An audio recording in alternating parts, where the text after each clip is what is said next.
Hello and welcome to my channel. My name is Budget+FREE, and today we will be working on my final budget for the month of March. Can you believe it?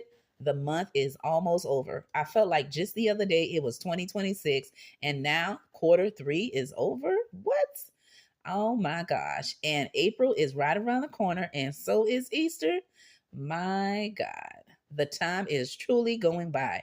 And hint, hint, April is my birthday month. So that one I'm actually excited about. Now, as you can see on my desk, I will be doing my budget with me and I have my template here. So if you need it, it will be a freebie in my coffee/Ko-Fi shop. I will have a description of this freebie and many more things that you can grab that I have created for you guys in the budgeting, cash stuffing community, for you giving me your valuable time and being part of my YouTube family. So, to save us some time, I went ahead and wrote in the key fixed expenses that I'm going to be talking about and the different categories we're going to be covering. And also for this budget with me, it will be a cashless one because I was recently on spring break with my kids. So I thought it would be better to leave the money in the bank on my debit card, and I already have the money designated where they're going and what they were supposed to take care of, and I just kept it that way. Okay, but I am going to show you and break down what I actually did with the money that came in and how did I do money moves for the budget for me and my family of 5.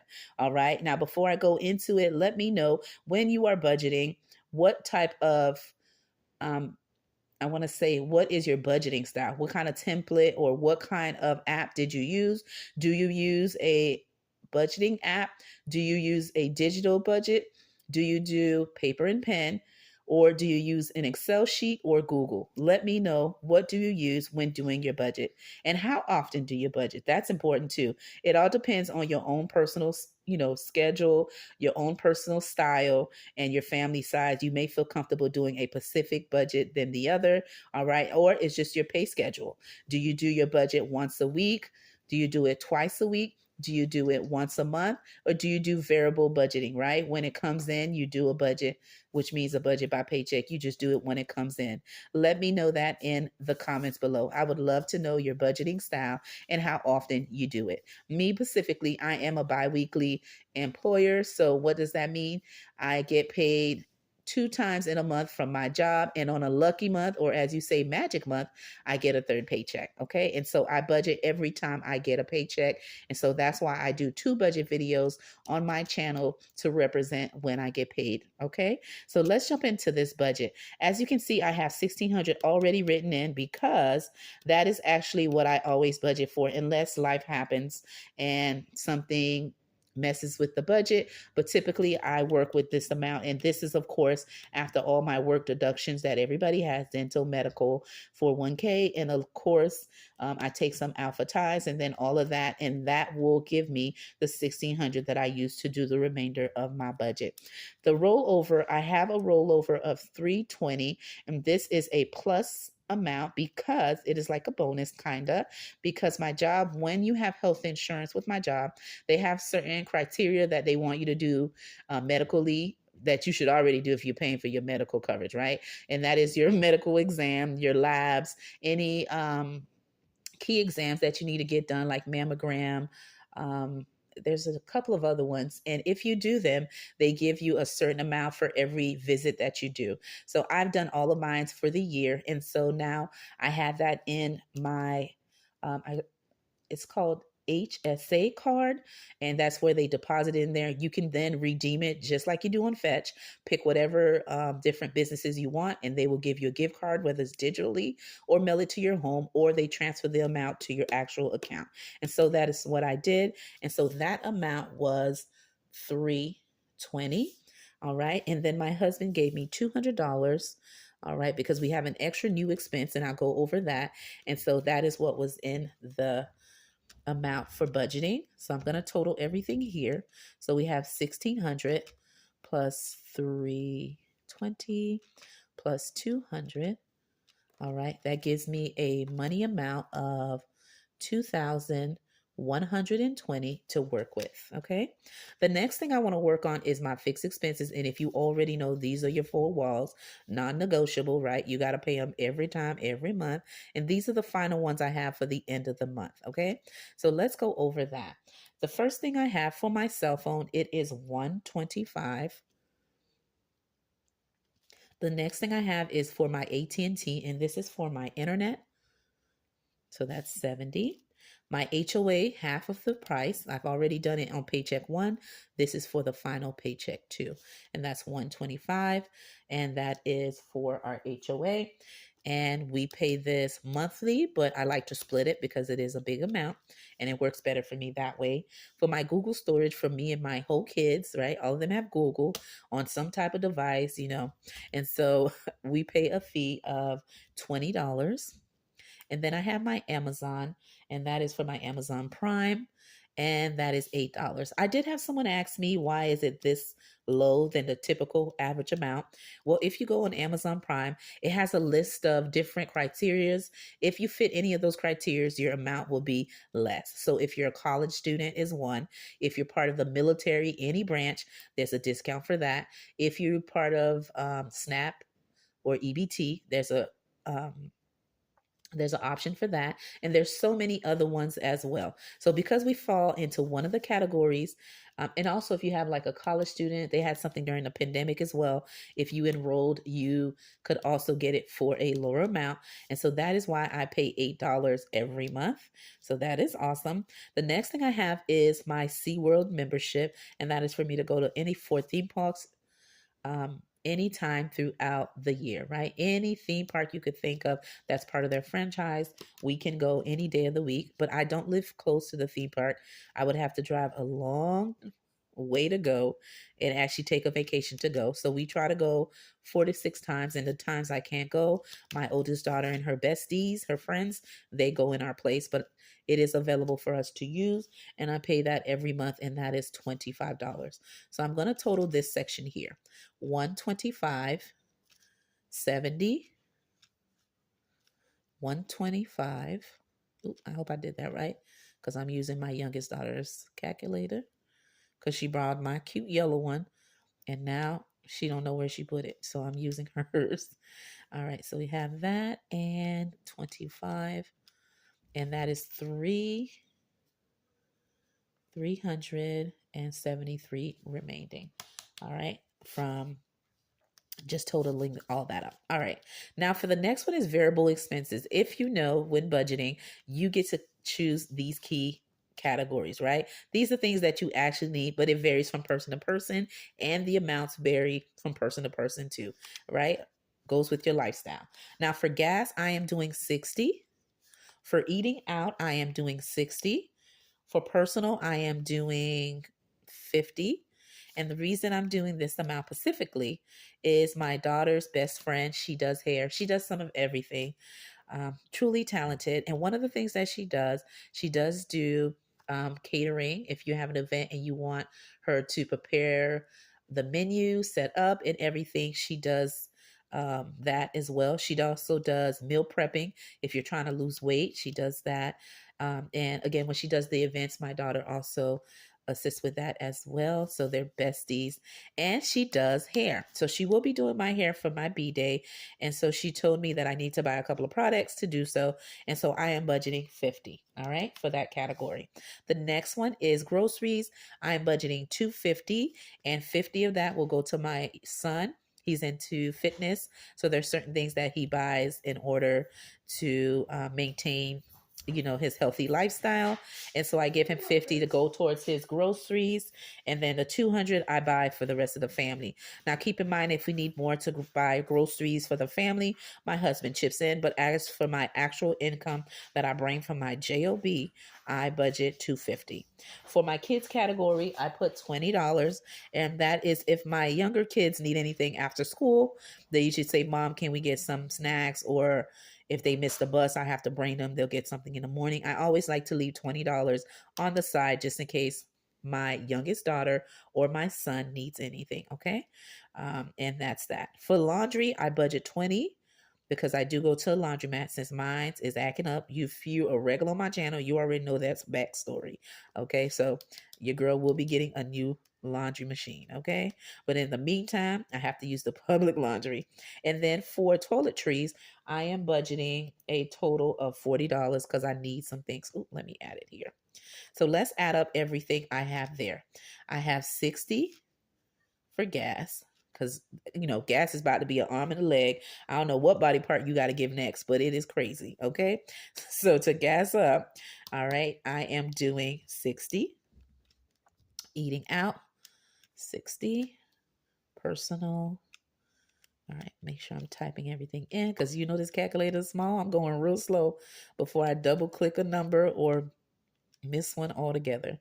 All right. Oh, see? And then lastly, toiletries, and that is 500 because I do need new detergent and a couple of things, paper towels and some things to decorate my bathroom a little bit as we're going to be entering spring, because we're already in spring. So I'm going to take out what I have in my bathroom and change the setup a little bit. Now let's go into this section here, which is debt and other expenses. This one here is any expenses that may come up. All right. Or if I have debt. Okay. And I keep it separate from my fixed because, again, these are things that may vary. They may come and go, but the fixed is always here. Right. So the credit card, new debt that I have is for my dental. And so I had some dental work done this month, and I will be starting my new payment starting in April, but I paid it a little soon. And so what I did with the rollover extra that I had from my job that gave me that extra bonus there, I have put the 320 into my dental bill to cover my dental payment that's coming up in April. I believe it's for 120 something or 140 something. So I'm getting to pay extra payments and get that started. All right. And so I did one payment for 320. The next thing I have is aftercare. My daughter is in aftercare and they're having a end of year field trip. So instead of paying the 160 something this time around, I had to pay 198, and that is where my husband $200 has gone. So it came in here and it gone out there. So there was a $2 extra money left. Okay, because the thing was 198. The next thing I have is the toll, and I do take the turnpike to get home and to go to work because I work far from work. Okay, so I put in a total of $20 in my SunPath, and then for my coffee memberships, and these are for memberships of channels that I support on Coffee or on YouTube. All right, and that comes up to a total of $22 to support some content creators. So let's add in this category. So that's 320, 198, $20.22. All right, and let's make sure I have everything correct.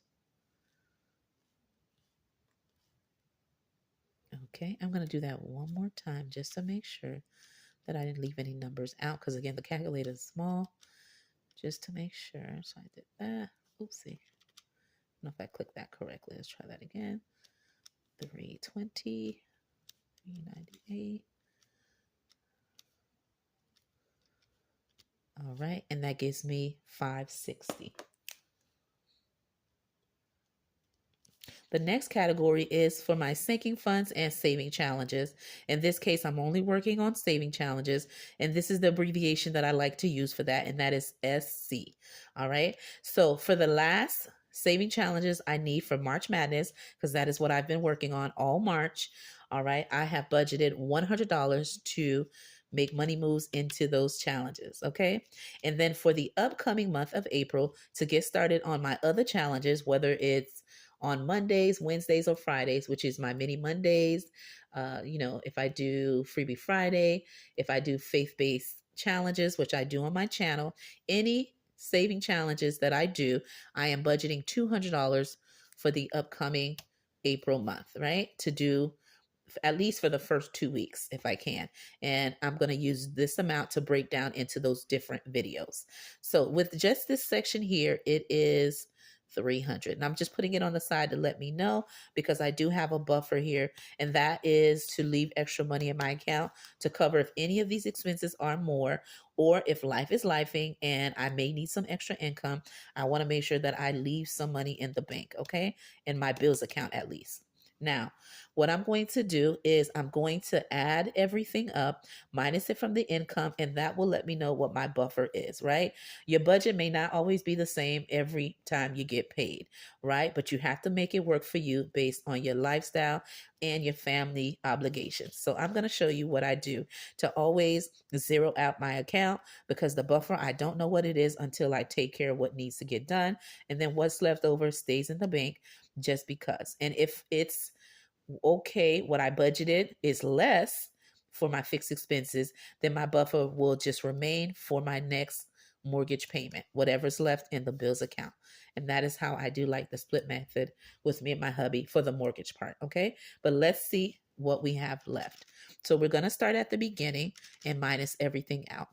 So we're working in today's video for my budget paycheck, the final one, 2,120.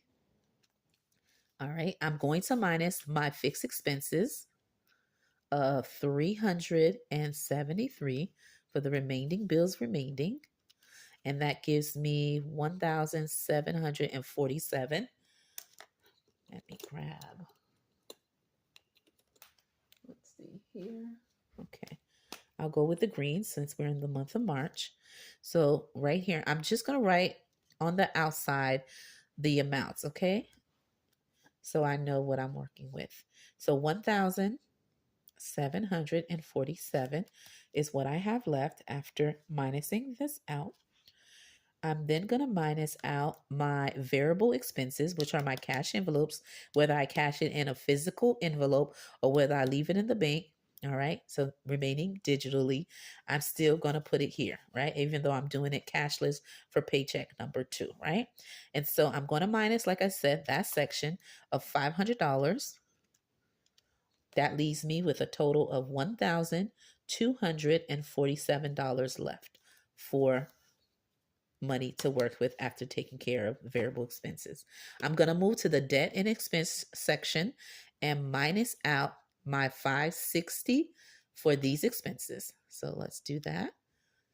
Again, I'm going very slow because this little calculator will try you and erase your amount. Okay, so that leaves me with 687. So I'm going to put that right here, remaining for us to work with. And then I'm going to minus this section here, kings and queens. And this is for me to do money moves when it comes to cash stuffing. And that is a total of $300. So I'm going to minus it from the 687. All right. And that gives me 387. I'm going to put that here just so I know. All right. So the 387 will be my buffer amount. So I'm going to go ahead and just highlight this section here. So that represents that. And that will be 387, okay, as my buffer amount. So now that I know what I have left after taking care of what needs to be taken care of, without a doubt, right? Ain't no playing games. We got to take care of everything up here. That tells me I have 387 to be a buffer just in case this amount here is more than what I budgeted, or if I have a bill that I forgot in the cracks, right? You may have something that come up that you forgot was coming up. I have this to fall on in my bills account to take care of it, which is my buffer account. Okay. And this is just abbreviating it, bills account. And so now that I know this amount, I've wrote it into my buffer. I'm going to minus it out to zero out my account. I am a zero-based budgeter, which means I don't necessarily use all the money, but I do have a place in an assignment for the money to do, right? Everything has a job. So there's no like, oh, what is this money for? And accidentally use it. Everything already has something to do, a place to go, and a job. Okay. So the buffer, you already know what it's all about. It's to take care of anything that's unexpected or a rollover for the upcoming month, or if any fixed expenses happen, or if there's something that comes up. You never know, right? So now I'm going to minus that amount in there because I know what it is, and that's 387, and that zeroes out the account. Okay, so there you go. So right here I had, oopsie, there we go, 1,220. My expenses were 1,220, and that zeroed out the account. Okay. And so this section was 687 and that zeroed it out. Okay. So there you have it. Me making money moves with the final paycheck that I received. You know where the money went, what it took care of. And so now we are all good. I hope you enjoyed my video. Again, let me know, how do you budget? Okay. What format do you use? Digitally, Excel sheet, a Google app, all right, or you just use paper and pen? And also, how often do you budget? Let me know that. Again, my name is Budgets with Elma. I hope you enjoyed me doing my final last budget paycheck with you. Okay. So I'll see you in another video. Bye bye.